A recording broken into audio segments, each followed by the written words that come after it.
Hello and welcome to another episode of In the Saddle with Dave and Daryl. It's the second episode for 2021. And the first episode that we did, I had another winning slip. I say another like I'm smashing them out every single week. It's only the third, I think, since we started this. But 1 from 1 in 2021. Daryl, you need to pull your finger out, mate. We had last weekend off just for the sake of it. This weekend, though, we're back in action with Ascot. It looks decent. I'm full of opinions as per usual in this, although 50% of the races in this particular fixture don't fill me with too much confidence. So fingers crossed you'll be a bit more bullish. We'll kick straight off with the first race, obviously. It's Juvenile Hurdle. Shouldn't take too long to go through it because Alan King's Tritonic, decent flat horse. He's been talking up as a decent hurdler. Bang, that goes straight on the slip. But Dr. Richard Noonan did me a favour on the last ticket that we had with a youngster that they got. They paid some decent money for the horse Vulcan. I think that's got a bit of a chance if anything was to go awry with Tritonic, the likely short-priced favourite. So I'm going to go for a tiny bit of cover just to make sure we get through that first leg. What do you make of it? To be honest with you, you couldn't give us a more difficult leg to start with, I don't think. So I'm not going to have too much information on these. So I'm just going to hope to get through this leg and then get some bankers in later on. So Tenfold's going to go in for Gary Moore. Goshen won this race last year, so it's interesting he sends Tenfold here. He'll go in. Tritonic will go in as well for Alan King, obviously, Talking Horse, Vulcan, and Blue Slate. They've got Blue Slate marked up, but it's about 100 to 1 shot here. That's not right. He's not 100 to 1 shot. Look, he's run up to a mark of around 115 on my figures. That shouldn't be good enough to win this, of course, but a few of these are likely to disappoint and he could just make the frame. I liked his attitude last time, so Blue Slate's going in. So that's 4 in that race, Dave, for me. 4! I mean, I'd like to mock you for it, but it does look a bit of a trappy one if Tritonic does falter, because the rest maybe is a bit offensive to say much of a muchness, but Blue Slate's a brave shout. I'd be carrying fairly few units on that, so meh. Rather you than me. Anywho, on to the Mares Hurdle, Grade 2 second race. This is all class. This will take less than 10 seconds. Probably said 10 seconds, so Roxana, move on. Roxana. Done. Absolute banker. Roxana. Fantastic horse. Better than a bare result last time as well, I think. So only beaten 2 lengths by Paisley Park and Tom Hill. I think he should have asked her to quicken between the second and the last rather than after the last. I think she took a little bit of time to get herself organised. I like her. She's unexposed over this trip. She's a Grade 1 winner over multiple place Grade 1 horse over 3 miles. She's been crying out for this trip for a long time.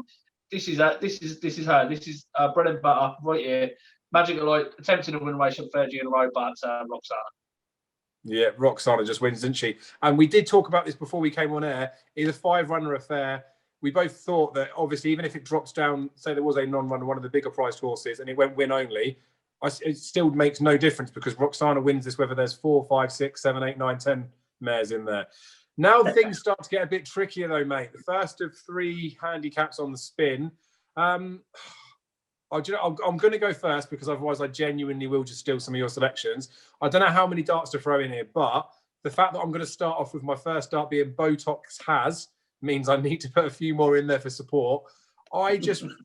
Juveniles, we normally think the season after need to step up. So the fact that he stepped up in trip, I like on the logical sense of it. Whether he actually does want it or not, I'm not 100% sure. Mark's a bit too high, I think, normally, but I'll take a bit of a swing on him. I'm going to also stick in Craig Niche that bled the last day, but still managed to win quite impressively. Probably one for another day, but, I'm being a bit risky in this leg. I might as well go risky twice. Now I need to put something in with a bit more of a solid profile and something that's more likely to be going in and winning. So, you're going to hate this. I'm going to stick in Danny Kirwan just because Paul Nicholls, Harry Cobden, that'll do me. And do you know what? I don't want to get any more reviews from you, so I'm going to stick in Lightly Squeeze. Probably I think it's going to go off fab for this race just because I've got cover with some rogue horses in there. Lightly Squeeze is probably the most likely winner of the race if I had some balls to say it. So I'm sticking 4 in there. Feel free to give me some slander. Mate, Danny Kerwin dropping back from 3 miles to this trip. It's slow as an old boat, Dave. Come on. Not Danny Kerwin. Surely not. I cannot believe he's the favourite for this race. I really can't. Right, Lightly Squeeze is one that's going straight in there. I loved the run at Ascot last time. He's on the sharp end of the pace throughout. Did a good circuit time. He won't mind to step up and trip. He stepped up last term and bolted up.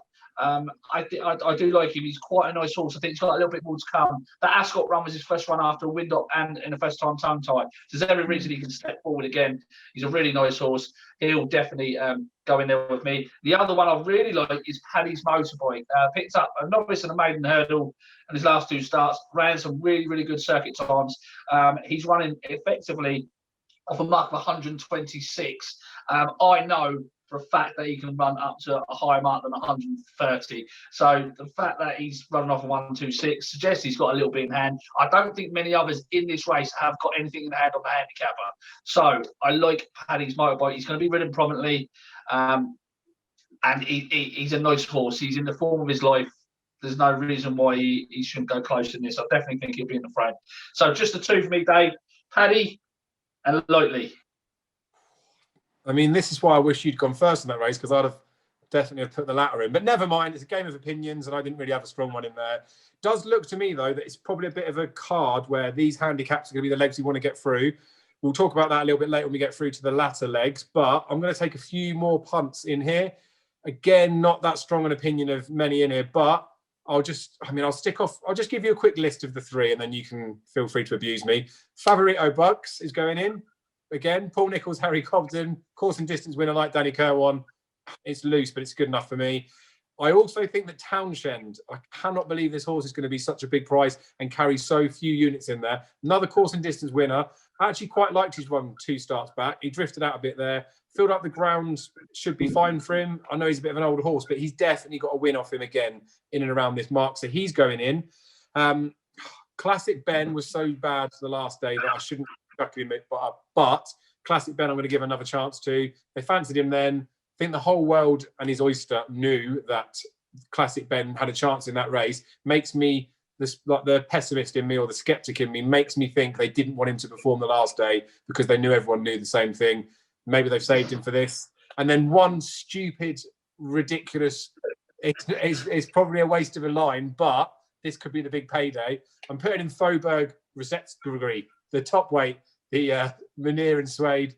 It's like the horse is so bad, right? And they've slapped a tongue tie on him. I think I added him to the slip the last time we did this. I gave him a bit of a chance, or maybe I backed him stupidly.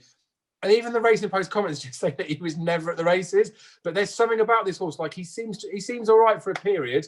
I don't really know why they're persevering with him if he's not that good. I just wonder with him starting to slowly tumble, the tongue tie, maybe that's going to eke something out. I mean, massively clutching at straws, but if it's a shocker, then surely I'm through. You can't even pronounce 2 of your horses. I know. They're like your head, fully exposed, like your bare head. That's what your horses are. Honestly, I'm going for the 2 unexposed horses. The forgotten one is the first one. He's heading the market at the moment, but he won with any amount in hand. He's been given a £10 rise for a 13-length win at Catterick, but the second horse out on the tear is definitely well handicapped. So a £10 rise doesn't actually look that bad. If you go back to his run prior to that, he ran at Cheltenham in the cross country. If you watch that, he just failed to see out the trip in the home straight. Travelled really nicely for the whole way. Prior to that, he was over in France. He bolted up by 6 lengths. He's relatively unexposed for a 7-year-old. So if I'm up 130, if you go back to his run at Stratford last year, he beat a horse called Lord de Mensil, who is now rated 149, and he did it quite comfortably in the end. Now, the winning margin was only a neck, but the jockey was up on his stirrups at the finish. He did it quite comfortably. So he's going to go in there. I definitely think he's got more to come. Now upped in trip. That last Catterick run was over 2 miles 4. This is obviously over 3 miles. On Guard is the other horse for Dr. Richard Newland. Unseated his rider at Haydock last time, but he was travelling really nicely into the race. He's got a very low mark here of 124. He came over from France. He's had 3 runs this term. First was a real nice effort, staying on at Ascot, here at Ascot. Was beaten a neck by Ty Times, who was a nice hurdler. He then went out and bolted up in a novice hurdle next time, one as he liked when he stepped up further in trip at Newcastle on deep ground. He's all about staying trips, and he is unexposed, and I like that in this race because a lot of these have got a lot to prove at the minute, and they are just too high in the handicap. So the 2 unexposed horses for me. Yeah, I mean, this is quite nice, isn't it? Because it's chalk and cheese, I think, this week, because we've got you that knows what you're talking about in these handicaps, and me that's looking like, I want to say a very exposed novice, but I mean, I'm having a bit of a mare with them. They just look trappy races to me. And unfortunately for followers of my syndicate, the fifth leg, which is probably one of the biggest legs in the list, I think, maybe the last, but I'm struggling again to have a bullish opinion about any. I'll start off with the best one of the four. That's it. Another four are going in. Is Jerry's Back. Jerry's Back is probably a handicap plot for another day. He always needs his first run, but he's run so well at Ascot before. I think I'm going to take a bit of a flyer on him. Philip Hobbs in a bit of form. I'm also going to stick in Esbar de Guy. Forgive the last run, tongue ties on. Windsor Avenue's going in because he showed enough the last day to suggest that he's still capable on his day. And Dashel Drasher, course and distance winner, one last time out. Good enough for me in an event like this. Fair enough. God, you can't have them all, mate. I know I've gone 4 in the last 3 legs. Windsor Avenue for me is going in. I thought he showed a little bit more Weatherby, Chase Lone, Canelo over 3 miles. I think drop back a trip is probably ideal for him. But the case is built on him going right-handed. His form figures right-handed, read 2-1, 2-2-1. They have all come at Carlisle, so I'm hoping it's not just the fact that he loves Carlisle. And I think he's got a little bit more to come. I think you only have to forgive him 2 runs. And one of those was a dirty scope after his run at Doncaster. The other came at Cheltenham. A lot of horses just don't simply handle Cheltenham. Brian Ellison thinks a lot of this course, so he's definitely going in as an each-way play for me. Dashel Drasher is a horse I like quite a lot. 152, and this trip is probably going to just stretch him. But I can see him probably not winning and maybe just fading inside the final furlong, but I can see him being in the 3. So he'll go in for me as well. And Jerry's Back is going to go in here because I absolutely love this horse. I'm just concerned that he's going to run here. He's going to run well and get dropped a couple of pounds, and he's going to be a bit of a plot job for one of the races at the festival.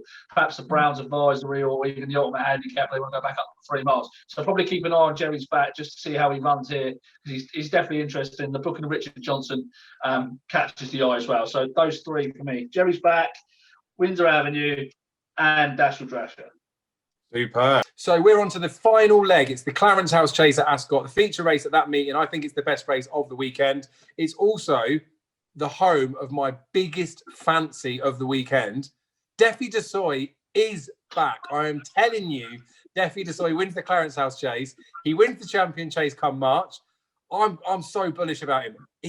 I can't believe he's 3rd fad in this race. There's 8 runners in there currently, 3 places up for grabs, but we know what these races are like. The races, something's going to come out in it, ruin the each way terms. That's going to mean so many units are going to be thrown out on Palit Slog. He can't be winning this. He wouldn't have won the Tingle Creek if Defi had lined up. I know I've got to forgive Defi's run in the Champion Chase last year and that run in the Slower, but he's had issues before and he's come back from them. I just trust that Philip Hobbs has got Defi Desoy back in flying form. His best performance, I think, of his career was in this race last year. He was just so impressive. He has had an absolute shock around him as well when he was over hurdles, but that was the season that he wasn't too well at himself. I'm really bullish about Defi. I don't know if you can tell that. I will just caveat this whole thing that because it's the final leg and Colossus will be offering cash outs, I will be sensible as a captain of this slip. If we've taken, mate, I've taken some chances in those first few legs. If I've managed to survive to the final leg, and we're one of the only couple of units left, I would be looking at potentially hedging a little bit of it just because people that invest in this syndicate might not want to have the same agreement with me in this final leg. So I might cash for a bit of stake, depending on what the offer's like. But if there has been formalities up to now and fabs have been going in, then Defi's about to buck that trend. Defi Desoy is back, I'm telling you. Defi Desoy wins. Ladies and gentlemen, Shelp Mental is so confident that Defi Desoy wins the Clarence House that he's taking full advantage of the Colossus cash out feature. Oh my God. You're more of a trusting man than I am with Defi Desoy, I'll tell you that much. Christ, after those last 2 runs. Let's hope he bounces back a bit of form just for the sake of the race, but waiting patiently for me. He drops back from 3 miles to 2 miles, which is a slight concern after the Kempton King George run. But it was around Kempton. It's not a stiff 3 miles, and they did go very, very slowly. So that wouldn't concern me too much. He likes it here at Ascot. I have to take on Politolog here. I have to. I don't think he's beaten anything in his last 2 runs. I think he won the worst Champion Chase that we've seen in a long, long time. Definitely didn't turn up. So Royale was tailed off on soft ground. And then he goes and beats Roosevip and Greenestein. Greenestein is a 2.5 miler. Roosevip wants good ground and is well overrated on the back of a handicap win. That was slower than the 3 mile race that he ran on the same day. I just think he's so overrated. If he gets a soft lead out in front, which I hope he doesn't, um, he could go close, but waiting patiently is the one to take him on with. I think Brian Hughes will try and ride a little bit more prominently this time around. I don't think he'll leave it too late. This horse is very lightly raced. They breathed a bit of fresh air into this race, as far as I'm concerned, by entering waiting patiently, because other than that, it's not great for me. True. And I think it's good that you touched on the fact that waiting patiently is lightly raced as well, because they didn't even enter him for this race, did they? They decided to supplement him after. This race was an afterthought for waiting patiently. Mate, Deffy wins. Just do you want to change your mind? I'll allow you to. You can change your mind. Do you want Deffy in there? No, waiting patiently. He's so lightly raced, he never runs. But, no, I do not want to change my mind. My God, Deffy just fine. Well, obviously, this week has been more so a game of opinions between me and Dazzler. I think he's probably got a better handle on the handicaps than I have, but we can all get a bit of luck in some of these legs in there. As I say, I did win last time, so happy days. Daryl needs to put his finger out and get a winner up in there, but this could be probably his best chance, to be fair. You look like you've made fairly convincing cases. So you can join my syndicate, you can join Daryl's syndicate. You don't have to join either of them. You can create your own if you want, create your own solo tickets or create your own syndicates if you think you can do better than us. Yeah, fingers crossed, look some decent racing. I'm bullish of my chances, more hopeful than anything. But not on Deffy Dassault. Mate, you watch. Mark, cut this out, please, editor person. Deffy Dassault wins the Clarence House Chase. Just put that on repeat for 7 days. No, he doesn't. He does. They just want him to get round, boost his confidence. He doesn't. Right, Deffy anyway. Dassault for Clarence House. No, he doesn't. Thanks for listening. Goodbye.